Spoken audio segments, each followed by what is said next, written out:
Jokowi serahkan tongkat komando Panglima TNI kepada Jenderal Andika Perkasa yang resmi jadi Panglima TNI.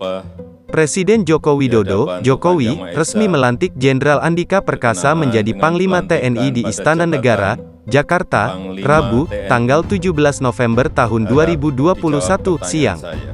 Jenderal Andika Perkasa dilantik berdasarkan Keputusan Presiden Nomor 106 TNI Tahun 2021 tentang pemberhentian dan pengangkatan Panglima TNI. Dalam keputusan Presiden, ada 3 hal yang disampaikan.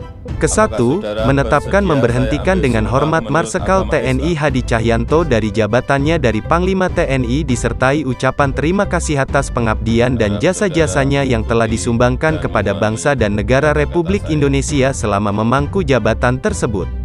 Kedua, mengangkat Jenderal Andika Perkasa sebagai Panglima TNI. Ketiga, keputusan tersebut berlaku sejak pelantikan pejabat, bunyi keputusan Presiden tersebut. Setelah pembacaan keputusan, dilakukan pengambilan sumpah jabatan oleh Panglima TNI. Jokowi pun menanyakan suatu kesiapan Jenderal Andika Perkasa terlebih dahulu. Sebelum saudara mengucapkan sumpah di hadapan Tuhan Yang Maha Esa berkenaan dengan pelantikan jabatan Panglima TNI, harap dijawab pertanyaan saya. Saudara Jenderal Andika Perkasa, apakah saudara beragam Islam? Apakah saudara bersedia mengucapkan sumpah menurut agama Islam? Tanya Presiden. Dikutip tribunnews.com dari kanal YouTube Sekretariat Presiden, Rabu, tanggal 17 November tahun 2021. Jenderal Andika Perkasa pun menyatakan kesiapannya. Demi Dharma Bakti saya, kepada bangsa dan negara,